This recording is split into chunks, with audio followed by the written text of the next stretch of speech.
नमस्कार। इस समय मौजूद है वॉइस 18 की टीम सरदार परविंदर सिंह के पास, जो कि किसी इस समय परिचय के मोहताज नहीं, क्योंकि मुख्यमंत्री योगी आदित्यनाथ जी ने जिनको मंच से अभिवादन किया था और सिख समुदाय के एक अच्छे प्रतिनिधि के तौर पर अल्पसंख्यक समुदाय में जाने जाते हैं। सर, आपको एक मामला भी आपके संज्ञान में जिसको लेकर भी आपने पुतला दहन वगैरह किया है पंजाब सरकार के खिलाफ, सर इसके पीछे आपकी क्या टिप्पणी है? देखिए, बहुत ही खेदजनक विषय है कि देश के गौरव आदरणीय प्रधानमंत्री जी जब पंजाब प्रांत की यात्रा पे थे तो वहाँ पे उनको 20 मिनट तक भीड़ ने घेर लिया और वो उस रूट पे जा नहीं पाए। उनको अपनी यात्रा और अपनी रैली स्थगित करनी पड़ी। सबसे पहली बात तो ये है कि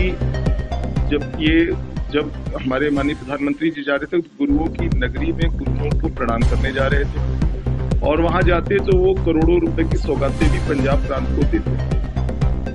कहीं ना कहीं इस प्रकार की ओछी राजनीति जो कांग्रेस पार्टी या इनके प्रतिनिधियों के द्वारा वहां पे की गई, ये कहीं ना कहीं संघीय ढांचे पे हमला है, क्योंकि संविधान का अनुच्छेद 19 प्रत्येक व्यक्ति को कहीं भी जाने स्वतंत्रता पूर्वक और वहां बसने की इजाजत देता है। और जब देश का संवैधानिक प्रमुख हमारे प्रधानमंत्री ही अगर उनका ही रास्ता रोक लिया जाए तो इस प्रकार की असहज स्थिति उत्पन्न हो तो निश्चित तौर पे कहीं ना कहीं चिंतनीय विषय है। मैं स्वयं नहीं समझ पा रहा, क्योंकि प्रधानमंत्री जी एसपीजी कवर्ड हैं। एसपीजी का एक्ट होता है, उसके नॉर्म्स होते हैं। एयरपोर्ट पे जब माननीय प्रधानमंत्री जी उतरते हैं तो वहाँ का मुख्यमंत्री उनको लेने नहीं आता। ठीक है, हो सकता है व्यवस्थाएं हो तो इनका प्रतिनिधि आ सकता था। वहाँ के एक्ट के हिसाब से जो मुख्य सचिव हैं और डीजीपी हैं उनको होना चाहिए था, वो नहीं आती है।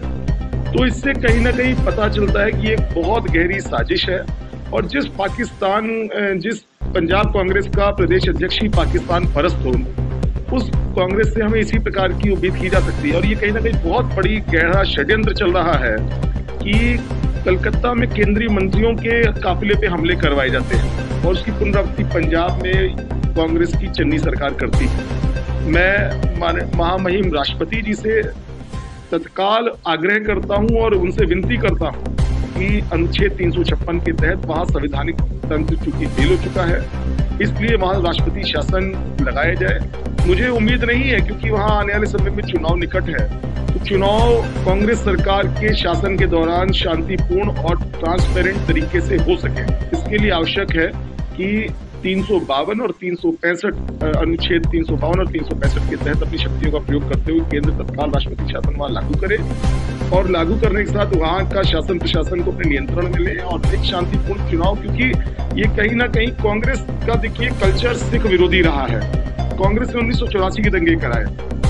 कांग्रेस ने इस बार भी पूरे पंजाबियत को बदनाम करने की जो कोशिश की है, कहीं ना कहीं एक ये आपसी सद्भाव जो प्रेम भाईचारा विभिन्न समुदायों के मध्य बना हुआ है, उसको कहीं ना कहीं इसने खत्म करने का कार्य किया है। और मैं इस कार्रवाई की कठोर निंदा करता हूँ। और एक चीज और कहता हूँ कि इसी प्रकार तो प्रियंका गांधी और राहुल गांधी और तमाम वरिष्ठ नेता उत्तर प्रदेश भी आते हैं या भाजपा के शासित अन्य प्रदेशों में जाते हैं। तो इस प्रकार की अगर नीच हरकत यदि हर जगह होने लगे तो लोकतंत्र कहाँ रहेगा। तो इसलिए आवश्यक है कि लोकतंत्र बचाने के लिए आवश्यक है जो मर्यादाएं हमारी मत भिन्नताएं हो सकती हैं, लेकिन जो मर्यादाएं उनका पालन हो और तत्काल महामहिम राष्ट्रपति जी इसको बर्खास्त करें, यह अत्यंत आवश्यक है। सर, अगर मैं अपनी बात करता हूं तो बहुत सी ऐसी घटनाएं अन्य सरकारों के लिए भी हुई हैं। जैसे मैं प्रधानमंत्री जी के साथ जो घटना हुई पंजाब में, उसकी कठोर शब्दों में निंदा तो करते हैं, सभी लोग कर रहे हैं, लेकिन कुछ चीज़ें हैं जैसे कुछ सवाल मेरे होंगे, शायद वो हो सकता है कि आपको वो तकनीकी तौर पर गलत लगे।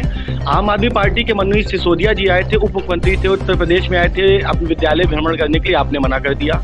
हाथरस कांड हुआ सर, बहुत सी सरकारों ने कोशिश की कि जाके उन पीड़ितों के पास पहुंचे, सर आपकी सरकार ने लगातार मना किया, 3-3 दिन तक वो जो चीज़ें। सर इस पर आपकी क्या टिप्पणी है? मैं देखिए, दो चीजें अलग हैं कि किसी सरकार ने मना किया कि आप यहाँ पे ये कार्य ना करें, जिससे कानून व्यवस्था अथवा संविधान में शब्द लोक व्यवस्था का आता है, जिसका जो हमारी स्वतंत्रताएं हैं उसके इतर अगर राज्य सरकार को लगता है कि लोक व्यवस्था पे कोई प्रश्न है तो उससे वो रोक सकती है। वो एक प्रकरण अलग है, उस पर आप सरकार की आलोचना कर सकते हैं कि सरकार ने, लेकिन आप कोई जो वीवीआईपी या कोई भी व्यक्ति आया है उसके मूल अधिकार का हनन कर दें।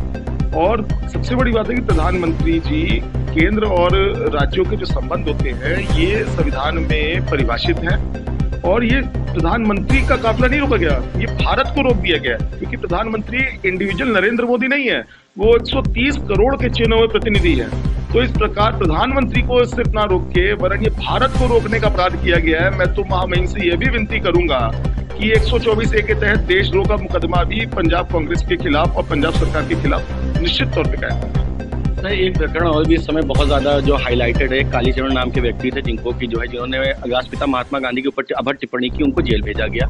इसके बाद एक नरसिंहानंद सरस्वती जिनको की जो है कहा जाता है कि वो पीठाधीश हैं, उन्होंने भी कहा कि मैं ऐसे जो है जो उनके बयान है उसका मैं समर्थन करता हूँ। सर, इस पर आपकी क्या टिप्पणी है? देखिए, मेरा एक मानना है कि राष्ट्रपिता के विरुद्ध कोई भी अपशब्दों का इस्तेमाल कतई बर्दाश्त करने लायक नहीं है।